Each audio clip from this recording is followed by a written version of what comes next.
We can now tie into the idea of idealism. Idealism, on the other hand, is the idea that everything is ideas.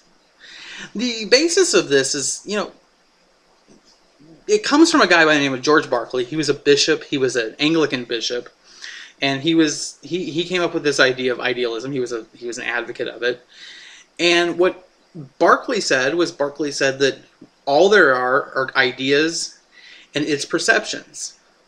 In the end, perception is not something that occurs in the eyes. It's not something that occurs in the hands. It's not something that occurs, like if you touch, something at this moment, maybe you feel yourself sitting against your chair, or you feel, yourself touching a cup or something, right? You put your hand down, you can feel it. The feeling of touching that is not actually created in your hand. It's actually created in your brain. The signal goes up your arm, goes into your brain, and your brain creates the feeling.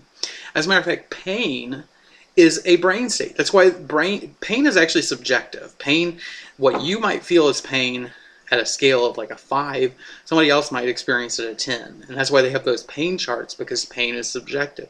It's all about how your brain creates pain.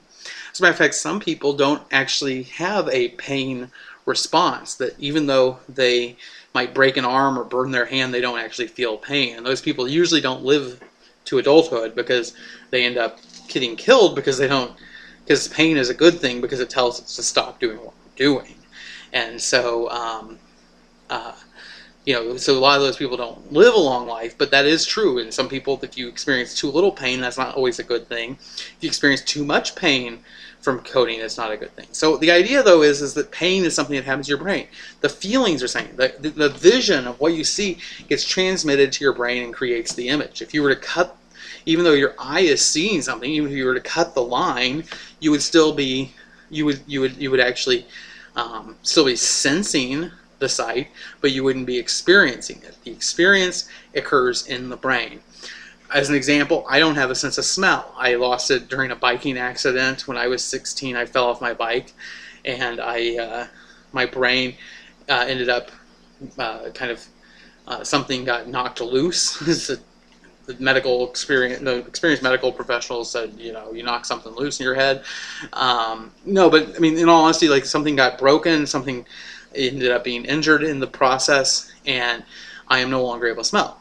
The idea is that, essentially, their smell is still there. It's just the connection between what part of my brain makes the smell so that I know it is severed, and it doesn't work. Now, over the years, it has recovered some. I can smell things a little bit, but not with the same ability as somebody, or before I lost my smell. With that said, though, that's kind of part of why I'm, use this. I use that example of the sensory, explain sense in your group thing. And part of my reason for doing that is because in the end, the only way we know anything about reality is our senses. And if we were to remove a sense, our concept of reality would be limited. If you had never seen anything, you were born blind and never seen anything from before the day you were born, you would have no idea of sight. And what would you dream at night? Well, it wouldn't be images, it would be sounds. You'd be walking and experiencing things the same way as you hear them. And so if you had never heard and you'd only seen, similar situation.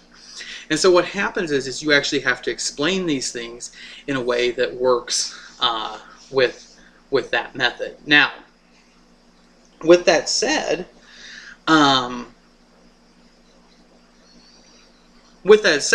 the senses, is Berkeley says there's just sense in its experiences, that sense in its perceptions, that our reality is nothing more than what's in our brain, and that the things we see, touch, taste, that those are in fact created in our brain, and they don't exist. They only exist in our brain. Which leads us to this old, you've heard the saying, if a tree falls in the woods, would anybody, and nobody's there to hear it, nobody's there to perceive it, would it make a sound? And for Berkeley says no. Why? Because perception is all that matters. If nobody's there to perceive it, then it ceases to exist. It doesn't exist. Now, the materialist says, well, sound waves are real, and so if the tree falls, it does make a sound. It just isn't perceived by anybody. So what happens is perception and the mind.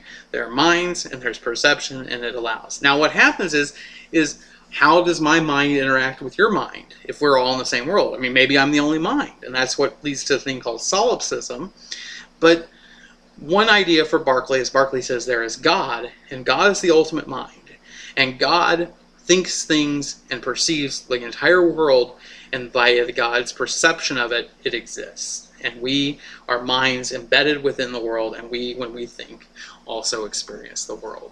And so, for Berkeley, if a tree fell in the wood, would it make a sound? Well, yes, it would, because God had heard it.